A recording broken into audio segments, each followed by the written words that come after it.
तो हेलो प्यारे बच्चों, स्वागत है आप सभी का एनसीईआरटी सॉल्यूशंस के चैनल पर। बच्चों, वेदांतु का एक अमेजिंग चैनल है जिसपे हम हर एक क्वेश्चन के डिटेल्ड सॉल्यूशन के बारे में बात करते हैं। चलिए एनसीईआरटी के सेकंड क्वेश्चन को पढ़ते हैं। मोशन इन अ प्लेन के सेकंड क्वेश्चन को पढ़ते हैं। देखिए क्या लिखा हुआ है इसके अंदर। इसमें लिखा हुआ है कि pick out the two scalar quantities in the following list. आपके पास बहुत सारी फिजिकल क्वांटिटीज हैं, आपको केवल दो स्केलर क्वांटिटीज को पिक कर लेना है। देखिए फोर्स, क्या फोर्स एक स्केलर क्वांटिटी? हमने कहा नहीं, इसमें मैग्नीट्यूड है, डायरेक्शन है, सब है, तो ये एक वेक्टर क्वांटिटी है। एंगुलर मोमेंटम, एंगुलर मोमेंटम आप जानते हैं लीनियर मोमेंटम और एंगुलर मोमेंटम दोनों वेक्टर क्वांटिटीज हैं, तो ये हमारा स्केलर क्वांटिटी नहीं होगा। वर्क, अच्छा वर्क कैसी क्वांटिटी है? हमने कहा वर्क तो एक स्केलर क्वांटिटी है, वर्क में कोई डायरेक्शन नहीं होती है ना।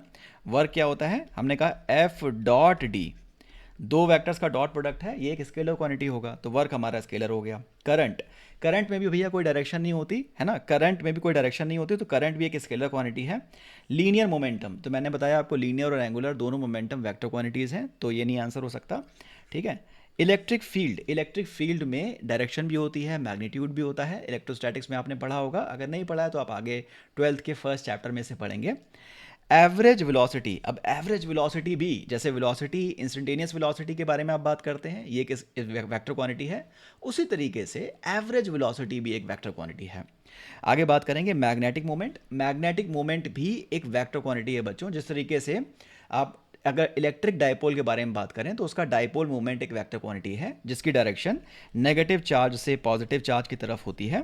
उसी तरीके से मैग्नेटिक मोमेंट भी एक वेक्टर क्वांटिटी है और इसकी डायरेक्शन मैग्नेटिक साउथ से मैग्नेटिक नॉर्थ पोल की तरफ होती है।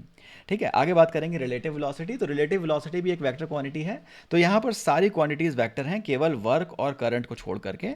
तो वर्क और करंट ये हमारी दो डिजायर्ड स्केलर क्वांटिटीज हो गई। आशा करता हूँ आपको बहुत अच्छी तरीके से आंसर समझ में आ गया होगा। ऐसे ही और वीडियोस के लिए इस चैनल को सब्सक्राइब करें। चलिए आगे क्वेश्चन की तरफ मूव करते हैं।